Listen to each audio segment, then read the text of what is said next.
भगत सिंह की जीवनी कहानी। भारत देश के सबसे युवा क्रांतिकारी, एक सच्चा देश प्रेमी, देशभक्त शहीद भगत सिंह भारत की आजादी के लिए चंद लोगों के साथ मिलकर अंग्रेजों से भिड़ गया और कई बार भिड़ा और कई बार जेल भी गए और रिहा भी हुए। लेकिन एक दफा ऐसा हुआ कि देश की मांग को पूरा करने के लिए अंग्रेजों के सेंट्रल असेंबली में का एक बम फेंक दिया, जिससे किसी को भी नुकसान नहीं हुआ और साथ में पर्चे भी फेंके जिसमें लिखा था, बहरों को सुनाने के लिए धमाका जरूरी है।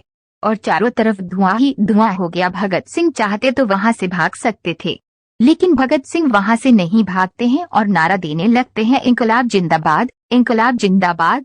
और अपनी आप को खुद से अंग्रेजों के हवाले देते हैं और कहते हैं, मुझे गोली मार दो। लेकिन भगत सिंह को देश की आजादी की मांग करने और छोटे से अलका बम फेंकने के जुर्म में फांसी की सजा सुना दी।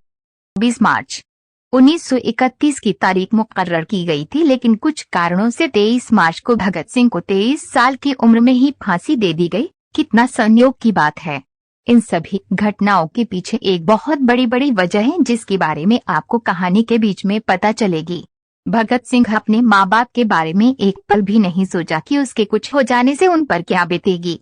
भगत सिंह का जन्म 27 सितंबर सन 1907 को बांगा गांव लालपुर जिला में हुआ था, जो कि लाहौर में पड़ता था, चूंकि अब पाकिस्तान में पड़ता है। भगत सिंह की माता का नाम विद्यावती कौर और पिता का नाम किशन सिंह है। भगत सिंह के 7 भाई और एक बहन थी।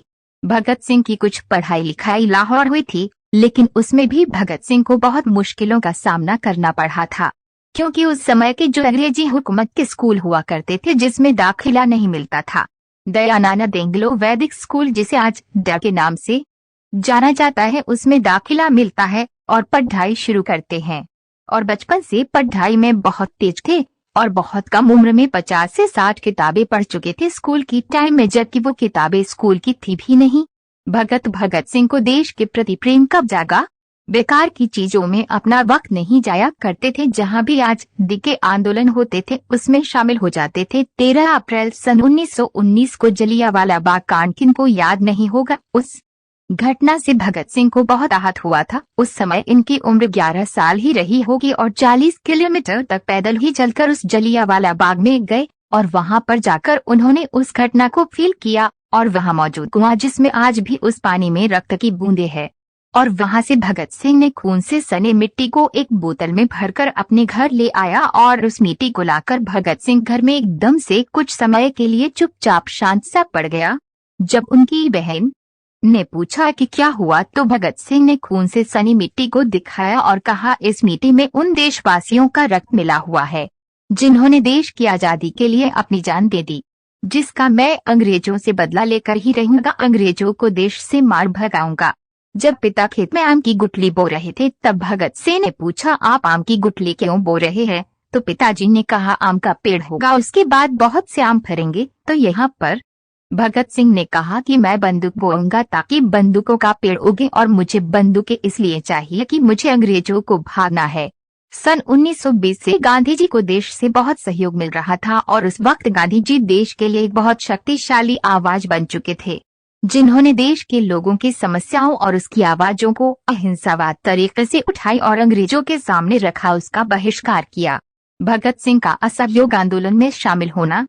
1920 में गांधी जी ने असहयोग आंदोलन शुरू किया, जिसमें गोरों के द्वारा बनाई गई चीजों का बहिष्कार किया जाने लगा। गांधी जी ने सीधा कह दिया कि अंग्रेजों के द्वारा बनाई गई चीजों के इस्तेमाल ही न करो, अपने अपने दिन अंग्रेज देश छोड़ के चले जाएंगे। क्या आपको ऐसा लगता है?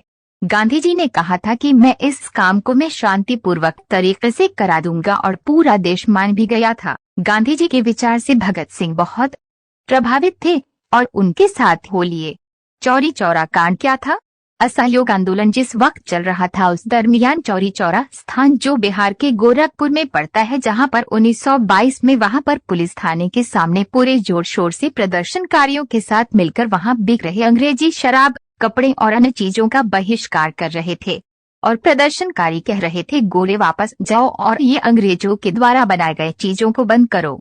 तो वहां पर बेच रहे अंग्रेजी सामानों के मालिक ने वहां के थाने के गुप्तेश्वर सिंह के नाम के थानेदार को शिकायत कर दी और कहा कि ये लोग मेरा धंधा बंद करवा देगा, आप कुछ करो। उसके बाद पुलिस बाहर आते हैं और हवाई फायरिंग करते हैं और कहते हैं कि बंद करो इस आंदोलन को। लोगों ने कहा हम लोग बस कह रहे कि हम अंग्रेजी सामान नहीं खरीदेंगे, लेकिन गुप्तेश्वर सिंह नहीं माने। वो भीड़ करीब 4000 लोगों की थी। उसके बाद गुप्तेश्वर सिंह फिर हवाई फायरिंग करते हैं, फिर वो लोग नहीं मानते हैं। उसके बाद गुप्तेश्वर सिंह प्रदर्शनकारियों में से 2 लोगों को गोली मार देता है और वो वहीं मर जाता है।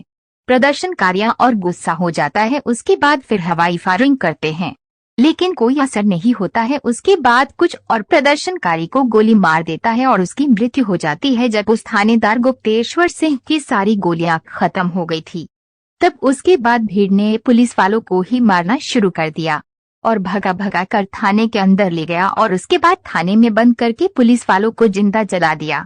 चौरी चौरा में हुए कांड में करीब 17 पुलिसकर्मी की जलकर मौत हो गई थी। भगत सिंह ने अपना अलग दल कौन सा बनाया? चौरी चौरा कांड से यहाँ पर महात्मा गांधी जी का बहुत आहत होती है और कहता है कि मैं अपना आंदोलन वापस ले रहा हूँ। मैं कह रहा हूँ असहयोग अहिंसा के बलबूते पर हम आजादी लेना चाहते हैं और तुमने इतने सारे पुलिस वाले को मार दिया। उसके बाद गांधी जी ने असहयोग आंदोलन वापस ले लिया और जैसे ही आंदोलन वापस लिया वैसे ही 2 दल बन गए, एक गर्म दल एक नरम दल, जिसमें भगत सिंह का गर्म दल था और गांधी जी का नरम दल था। उन दिनों के बोल्शेविक आंदोलन जो कि रसिया का था, उससे भगत सिंह बहुत प्रभावित हुए थे। भगत सिंह ने कहा अब तो हमें लड़ना ही पड़ेगा। अगर गांधी जी ने असहयोग आंदोलन वापस नहीं लेते तो आजादी शायद हमें जल्दी मिल जाती। एक वक्त भगत सिंह को लग रहा था कि असहयोग आंदोलन से भारत को जल्दी आजादी मिल जाएगी, क्योंकि उस आंदोलन में गांधी जी को देश के बहुत से लोगों का सहयोग मिल रहा था।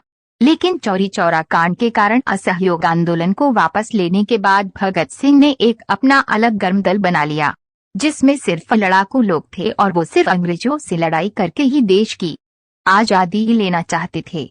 और उन दिनों भगत सिंह ने कॉलेज ज्वाइन किया लाला लाजपत राय का, पंजाब के अंदर, जो पाकिस्तान के अंदर पड़ता था। जब भगत सिंह खाली रहते थे तब करीब 300 किताबें पढ़ डाली। उसके बाद अपने काम को अंजाम देने के लिए प्लान बनाते थे।